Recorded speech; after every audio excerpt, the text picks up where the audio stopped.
এনআৰসিৰ বিদেশীৰ নাম অন্তৰ্ভুক্ত হৈছে। আব্দুল হান্নান নামৰ বিদেশী ঘোষিত লোকজনৰ নাম সোমাইছে এনআৰসিত। এই অভিযোগেৰে বিধায়ক শিলাদিত্যই ঘটাইছিল বিস্ফোৰণ। লগে লগে এনআৰসি কৰ্তৃপক্ষই দিছিল স্পষ্টীকৰণ। কোন হয় এই আব্দুল হান্নান? তেওঁৰ নাম সঁচাকৈ অন্তৰ্ভুক্ত হৈছে নেকি এনআৰসিৰ খচৰা তালিকাত? সম্প্ৰতি আব্দুল হান্নান নামৰ এজন লোকক লৈ উত্তাল হৈ আছে ৰাজ্য।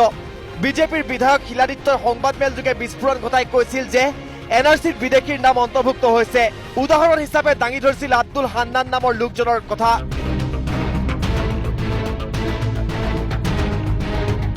বিদেশী ঘোষিত আব্দুল হান্নানৰ নাম এনআৰসিত অন্তৰ্ভুক্ত হোৱাৰ অভিযোগ তুলি এনআৰসিৰ সমন্বয়ক প্ৰতীক হাজেলাক সমালোচনা কৰিছিল বিধায়ক শিলাদিত্যই। বিধায়কগৰাকীৰ অভিযোগৰ পাছত আব্দুল হান্নান নামৰ লোকজনৰ নাম এনআৰসিত সোমোৱা নাই বুলি স্পষ্টীকৰণ দিছিল এনআৰসি কৰ্তৃপক্ষই। অভিযোগ প্ৰতি অভিযোগৰ মাজত উত্তাল হৈ পৰিছিল ৰাজ্যৰ ৰাজনীতি। এই সন্দৰ্ভত তথ্য সংগ্ৰহ কৰিবলৈ আছাম টক্সে বিচাৰি উলিয়াইছিল আব্দুল হান্নানৰ বাসগৃহ। আমাৰ সাংবাদিকে কথা পাতিছিল আব্দুল হান্নানৰ পৰিয়ালৰ লগতে তেওঁৰ গাঁৱৰ অন্যান্য বাসিন্দাৰ সৈতে। কিন্তু গাঁওবাসী বা পৰিয়ালে আমাক দেখুওৱা তথ্য মতে আব্দুল হান্নানৰ নাম অন্তৰ্ভুক্ত হোৱা নাই এনআৰসিৰ খচৰাত। অৱশ্যে নাম সোমাইছে পৰিয়ালৰ আন আন সদস্যৰ। 2 বছৰ পূৰ্বে আব্দুল হান্নান নামৰ লোকজনক বিদেশী ন্যায়াধিকৰণে বিদেশী ঘোষণা কৰি ডিটেনশ্যন কেম্পলৈ প্ৰেৰণ কৰিছিল। ইপিনে পৰিয়াল তথা গাঁওবাসীৰ মতে আব্দুল হান্নান বিদেশী নহয়। আব্দুল হান্নানৰ পিতৃ নিমাৰ আলীৰ নাম আছে 1956 আৰু 1960 চনৰ ভোটাৰ তালিকাত। 1966 আৰু 1971 চনতো নাম সন্নিৱিষ্ট হৈ আছে নিমাৰ আলীৰ। আব্দুল হান্নানৰ খুৰাকে 1961 চনতে ভাৰত চৰকাৰক কৰ দিয়াৰো তথ্য আছে। সমগ্ৰ পৰিয়ালটো এতিয়া আতংকিত হৈ পৰিছে এই ঘটনাক কেন্দ্ৰ কৰি। এনআৰসিৰ বিষয়ববীয়াসকলে বাৰম্বাৰ বিচাৰি আছে এই তথ্যসমূহ। ফলত আতংকত দিন কটাইছে পৰিয়ালটোৰ সদস্যসকলে। আব্দুল হান্নান সাহেবৰ ঘৰত আমি উপস্থিত হৈছোঁ, যিজন মানুহ ইতিমধ্যে 2 বছৰৰ পৰা ডিটেনশ্যন কেম্পত ইতিমধ্যে আছে আৰু ইতিমধ্যে যিটো মানে বিতৰ্ক চলি আছে তেখেতক লৈ পেলাই, যিটো ৰাজনীতি চলি আছে, যিটো ষড়যন্ত্ৰ তেওঁৰ ওপৰত চলি আছে, সেই বিষয়ে আমি আজি ইয়াত আহি উপস্থিত হৈ তেওঁৰ গোটেইখিনি নথি পত্ৰ আমি চালোঁ।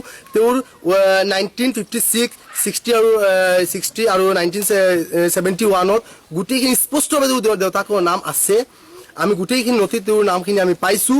কিন্তু অতি পৰিতাপৰ বিষয়, ইতিমধ্যে শিলাদত্তদেৱে যিখিনি প্ৰেছমেট কৰি পেলাই যিখিনি বিবৃতি দিলে, যিখিনি এনআৰসি প্ৰক্ৰিয়াটো বিভ্ৰান্ত কৰিবৰ কাৰণে, এনআৰসি প্ৰক্ৰিয়াটো বাধা বিঘিনি কৰিবৰ কাৰণে আব্দুল হান্নান সাহেবৰ নামটো যিটো নামত যিটো ক'লে যেন তেওঁৰ এনআৰসি ড্ৰাফ্টত নাম আহিছে, আমাৰ হাতত আছে, ইয়াত কোনো ধৰণৰ তেওঁৰ নাম ইয়াত অহা নাই।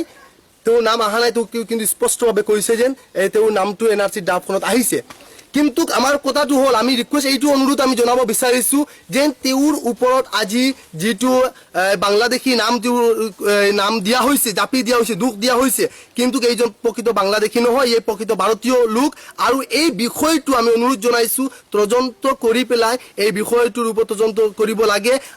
গাঁওবাসীয়েও বিধায়ক শিলাদিত্যক আহ্বান জনাইছে গৃহ জিলাৰ মানুহ হিচাপে এবাৰ ঘৰখনলৈ আহিবলৈ। সমগ্ৰ নথি পত্ৰ চাই সংবাদমেল দিবলৈ আহ্বান জনাইছে ৰাইজে। সমগ্ৰ বিষয়ৰ ওপৰত অসম চৰকাৰকো তদন্ত কৰিবলৈ আহ্বান জনাইছে দুৰ্ভগীয়া পৰিয়ালটোৰ সদস্যসকলৰ লগতে গাঁওখনৰ ৰাইজে। এই ক্ষেত্ৰত যিটো তেওঁ ৰাজনীতি লাভালাভৰ কাৰণে যিটো আমাৰ সাধাৰণ মানুহৰ ওপৰত যিটো নিৰ্যাতন চলাব বিচাৰিছে, এই এনআৰসি প্ৰক্ৰিয়াটোৰ যোগেদি তেওঁ বিচাৰিছে, গতিকে তেওঁ বন্ধ কৰিব লাগে আৰু ইয়াত ফিল্ডত আহি পেলাই এইটো ইনকুৱাৰী কৰি পেলাই যিকোনো কথা ক'ব লাগে। আৰু এতিয়া এই ফেমিলিৰ যিখিনি মানুহ আছে আতংকিত হৈ পৰিছে, এই ফেমিলিৰ মানুহখিনি গোটেইখিনি মানুহ বাদ পৰিব, কিন্তু এইসকল মানুহ প্ৰকৃত ভাৰতীয় মানুহ। দবকাৰ পৰা বাবুল তালুকদাৰ, আছাম টক্স।